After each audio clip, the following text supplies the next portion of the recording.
लड़ाई चाहे कुछ होई हमनी के अलगा रहम सब परत मेहरारू ऐसा ना कर अरे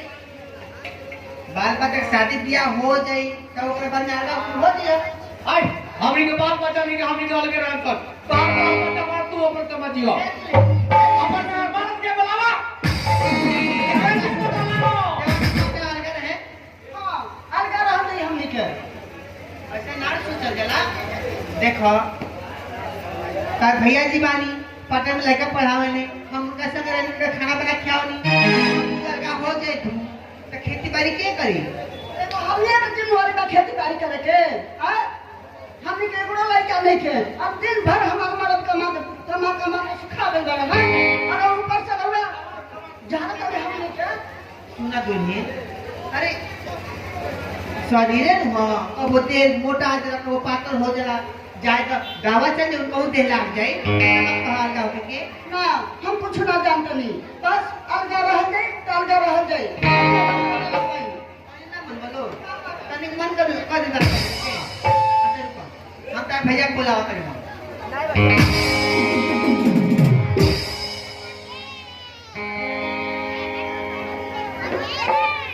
हम नहीं खेला उठाइते तो कहते उनका क्या हालत हम जल्दी हेलो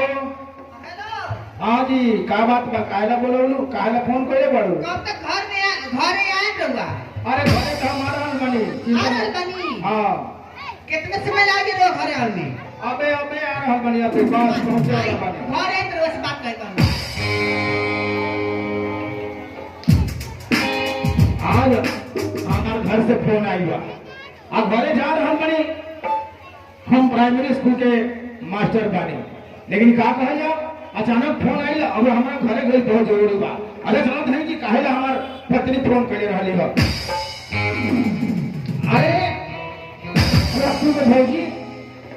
का समाचार कैसे ना घर के समाचार तो ठीक है वाले के समाचार खराब होगा खराब बा देवर जी कहत रहे आ देवरानी का हमने अलगा रहा दे ई बताई हम केतनो समझाओ निकाल गा ना हो के अरे परवाची जा नहीं खरो मानो काम लोग नहीं मानो ना अरे तोहरा से कोनो बात हमरे से का गलती हम कबे कहीं रोक दे देवर तार पैसा दे दो पैसा हम दे मतलब ना हम पैसा ना चाहिए घर के बंटवारा चाहिए अरे देखो अरे वो पढ़ा लिखल ना बाड़े गवार आदमी बाड़े कोनो चीज के कमी फैल होई हम जातनी सब समझा बुझा देंगे सब और आगे जल्लो चिंता मत करो अच्छा तो समझाई चला चला भाई रखो अरे काहे से करो अरे देखा तोहार ना हम पटना से गाड़ी मांगले रहलो दोसर घड़ी जर्सी जीन्स पैंट लेके आई बनी आज के बाद तू जीन्स पैंट और जीन्स पहनी है समझ लो लेकिन खिसिया मत भाई हमको कुछ नहीं चाहिए कुछ नहीं चाहिए अरे लेकिन तुम तो कहले रहो कि भैया पटना से जब आई हो तो हमारा जीन्स पैंट शर्ट लादी हो घड़ी लादी हो आ देखो तोहर खातिर सब कुछ लेके आई बनी और तू ऐसे फूलल पड़ो अरे काहे खिसियाई पड़ो भैया हम तोरा से एगो बात कहे चाहत हनी आइए ना तू हमार छोट भाई हलो 10 गो बात कह सकत रहो भैया हमार मेहरारू के कहा भी बा हां कि हम कमाईने खेत बाड़ी हां हां हमनी के एक बे ना रहे सब हमनी के अलगा अलगा रहे सब ई का कहत रह तू अरे तू भुला गए माई बाप जी के देहल बचन कि भाई भाई में कब अलगा मत हो के लोग अब तू बंटवारा के बात करत रह अरे सोचो गांव के लोग का कही हमनी के ऊपर हंसी अरे गांव के लोग कुछ कहे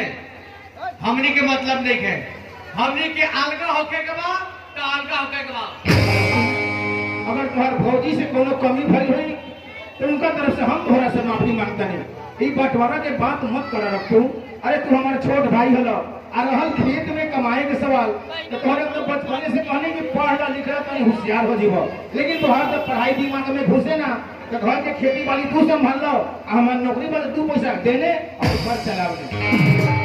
भैया हमरे के समझावला से कोनो फायदा ना हो हमरे के अलगा कर दो तू सही रहो हम तो अपन जगह सब कुछ हो जाए लेकिन ई घर के बंटवारा हम नहीं कर सकत कि घर के बंटवारा ना होई ना रख तू घर के बंटवारा हम लोग के बांट सकत भैया होई तो